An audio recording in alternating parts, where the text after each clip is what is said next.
Master Your Mindset Radio, episode 67. Welcome to Master Your Mindset Radio, the show where we empower you to conquer limiting beliefs and transform your world with your gifting and purpose. Now for your host, Elizabeth Nader. Hey friends, welcome back to another episode. I have a question for you.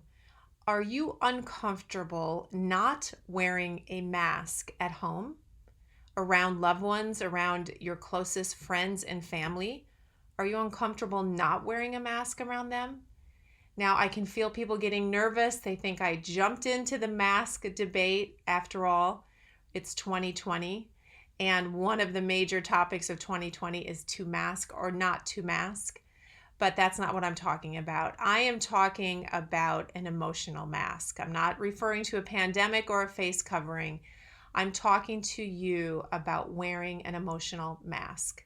I got an email the other day from a place that I follow that does a lot of great work with families and with counseling and with teenager development. And the title of this email is, "Are you wearing an emotional mask?" So of course I clicked on it and read further, and I was so inspired by what they had to say. And it's so timely because I think often in metaphors, and as I look around me and I see all the masks on people's faces, I think about what that experience of wearing a mask physically is like, and I see the direct relation to wearing an emotional mask. So I want to dive into that a little bit with you. I want you to think about your life and whether or not you wear emotional masks. We all do to some degree or another, but that's what I want to focus on today.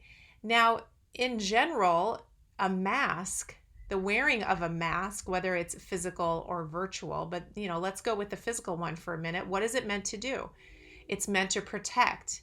It's meant to give you a sense of safety, right? It's meant to keep things in and keep things from getting out.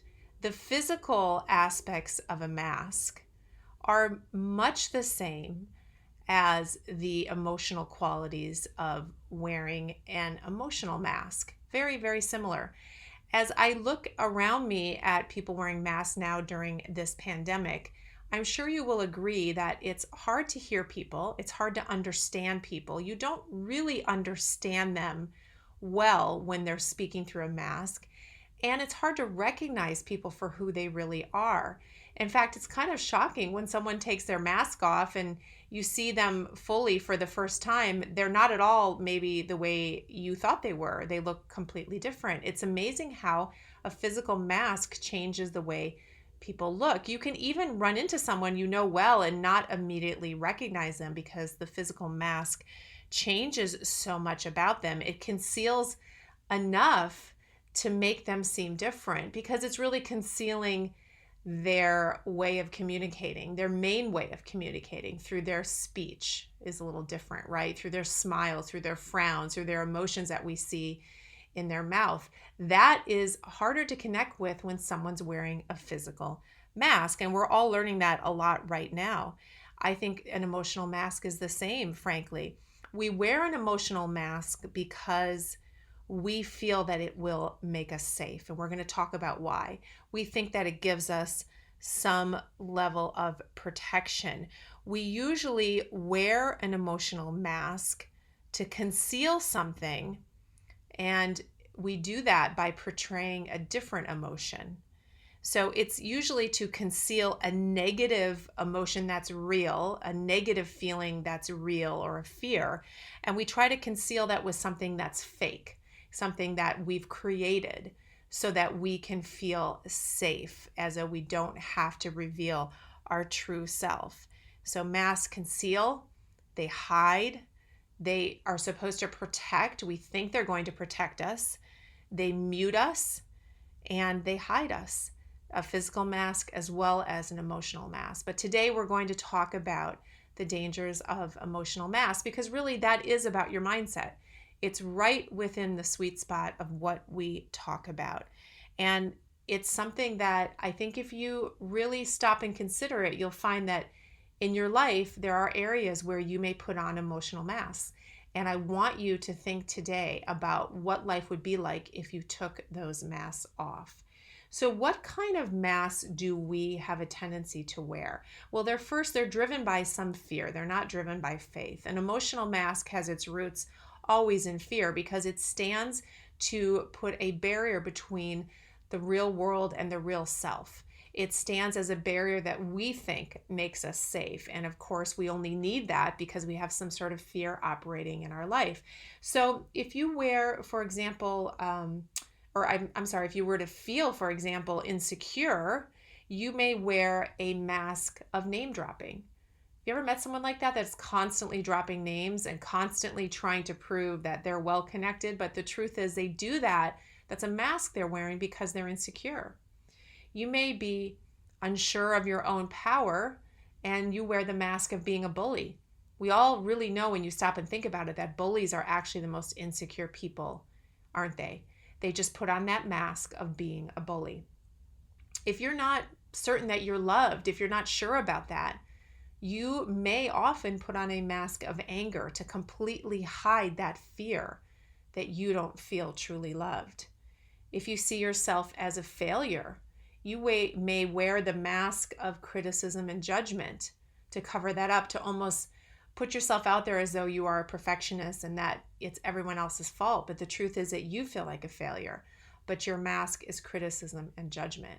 I could go on and on with lots of examples, but you can see that it's a pain or a fear, an insecurity that's driving that mask that you wear. And that mask is often the opposite of what's truly going on inside your heart. Imposter syndrome, that's a whole podcast in itself. That is a common reason for wearing a mask. And that really is the fear that the world will find out that you're a fake, that the world will find out who you really are, that they'll pull off that mask that you're wearing and say, oh, it's just you. Like imagine you're wearing a real mask, like a masquerade mask. And so therefore no one recognizes you. And when they pull that mask off, they say, oh, it's just you. Well, those words we don't want to hear. Oh, it's just you. That makes us feel less than. So the imposter syndrome says, if you really let people see who you are, they will realize that you're not that much, that you're fake, that you really aren't what you say you are. So that's a common reason, imposter syndrome, for which we decide to wear a mask to hide, to protect ourselves, to avoid being found out. We really don't think often that it's okay to just be who we are. We think we have to put on the mask of something or somebody else. So where do those masks come from? Well, like anything else in mindset, it's the same location. It's the same genesis of every issue. It's a limiting belief. It's a lie. It's a fear. It's something that we've taken into our subconscious, our heart as truth, but it's not truth. But it's based in and rooted in trauma and pain, some sort of loss, some sort of hurt. Some things are bigger than others, but these masks that we wear and we form and we develop are rooted in a limiting belief. So the same thing applies every time we have a limiting belief. We need to uncover it. We need to be honest about where we are with it. And we need to try to figure out who told us that, what told us that, and challenge it. What if it's not true? A lot of these are subconscious, but even so, it's still a choice. We've made that choice enough times to wear that mask that it becomes a subconscious reaction to a situation. And we just believe on the deepest level that we are safer wearing that mask. So it is a choice. Any limiting belief that we own up to, we recognize that our power is to change it. We have the power to challenge it. It is your choice to put on that mask. So what would happen if you didn't believe that? What would happen if you decided to risk removing the mask? What would life look like? Those are some of the questions you have to ask yourself. And, in my book, I have that 14-step process to rewriting your limiting beliefs, to challenging them. And one of those steps is to say, what would it look like if I didn't believe this anymore? Can you be brave enough to imagine your life without believing that lie, with taking that mask off? And, I think one of the main risks that we have to removing a mask is the world's reaction to us doing that. Because one of the things that happens when you work on yourself, when you decide to remove an emotional mask, when you decide to challenge a limiting belief that's been holding you back, the world has a tendency to not react well to that. And we have to be ready for that. And the reason why is that when you do that work, it really exposes other people who haven't done that work or don't want to do that work. It forces others to realize they too have the power to make changes in their life, to take their masks off. And they recognize that they haven't made that choice. So don't expect the world to embrace you. It's not all roses and chocolates when you take off your emotional mask, when you challenge limiting beliefs. Some people will struggle with that, but you're not doing it for some people. You're doing it for yourself so that you become your more authentic self, so that you serve the world you're meant to impact in a greater way. It's worth taking off the mask. It's worth finding the limiting belief that is behind that mask, the lie that you have been believing. So why remove your mask? Why? Why not leave it there? Why not continue to feel safe and secure behind that fake protection? Well, there are three main reasons and many others, but the first one, the main reason to removing your mask, and they said it beautifully in this article that was sent out in my email, and it was about living to your potential. And of course, I keyed into that when they talked about that because I'm all about purpose, right? Everyone was created on purpose, for a purpose. But how do we experience purpose? It's almost impossible when we're wearing a mask because we can't be our authentic self. We can't be our unique self. When you look at a room of people with masks on their face, physical masks on their face, everyone starts to blend together. Our uniqueness is removed. All you see are some aspects of them that are unique, but for some reason it has a psychological effect that everyone starts to look very similar. And an emotional mask does the same thing. It keeps you from being your unique self, and it keeps you from deepening the relationships in your life to where they're supposed to go because you aren't being your unique self. You're not living to your potential. And it's exhausting. That's another reason to remove your mask. It's tiring. It's exhausting to live an inauthentic life. After a while, you just forget who you really are. You're so busy trying to protect yourself from all these fears you've created in your mind or in your subconscious that you forget who you really are. At one point, you did know who you were, but you've forgotten it because the masks are layered on, the emotional masks. And that ultimately is an exhausting feeling. And really, another main reason is that we cannot heal as people, fully heal in a spiritual way, in an emotional way, even in a physical way, if we hide aspects of ourselves from other people. Hiding does not bring healing. Hiding simply allows wounds to fester. Imagine a wound that you have. If you hide that and you don't clean it out and let the light get to it in the air, if you don't do the right thing with that wound, it will fester. It will not heal. We cannot expect to be truly emotionally healthy and healed without removing our mask, without exposing all those aspects of ourselves. I want you to think about this from the standpoint of a broken vase. If someone gave you a broken vase and they said, fix this, glue it back together, but I'm not going to give you all the pieces. I'm going to hold some pieces back.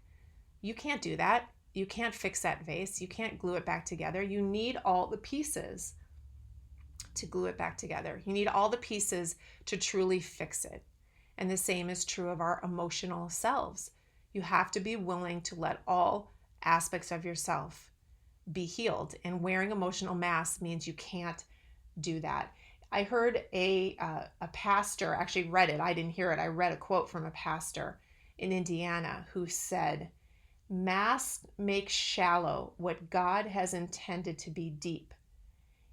Everything in our lives gets cheated when we choose to hide behind our masks. It's a timely thing, isn't it? Especially in this day of us actually physically wearing masks. But I want you to think about it. Think about the metaphor from an emotional standpoint. Everything in our lives gets cheated when we choose to hide behind our masks. And the first part of that, again, I have to say, masks make shallow what God has intended to be deep. So I challenge you to think about the emotional masks you're wearing, to think about why you wear them, what lie is behind them. Are you willing to challenge that lie? Do you know where it came from? Are you willing to imagine a life without believing that lie and without believing that mask? Or I'm sorry, without wearing that mask? Are you willing to imagine a life without it? And if so, what do you need to do to remove that mask once and for all? Take it off and keep it off. And I want to leave you with this quote from E.E. Cummings. The greatest battle we face as human beings is the battle to protect our true selves from the self the world wants us to become. So listen, the world doesn't necessarily want you to take off your mask, but this isn't about the world. This is about you. This is about you, your potential, your purpose, your emotional healing. And in order to get there, you must challenge and remove those masks. So if you ask me, am I anti or pro-mask? I'm definitely anti-mask. I definitely want you to remove your emotional mask. And I want each of you to see the beauty that's inside of you. I want each of you to go as deep as God intended you to go so that you could bring to your world what you were meant to bring and be healed and have every relationship the best it can be, and for you to live to your potential. You must remove and discard those emotional masks. Think about it, do the work, and let me know. Let me know what changes in your life. Have a great week, guys. Talk to you next week. Thank you for listening to Master Your Mindset Radio. Before you go, if you want to be part of a free online community of like-minded individuals for support, resources, and inspiration as you conquer your limiting beliefs and pursue your purpose, go to elizabethnader.com/community. That's elizabethnader.com/community, or search for Master Your Mindset Academy private group on Facebook. Looking forward to seeing you online.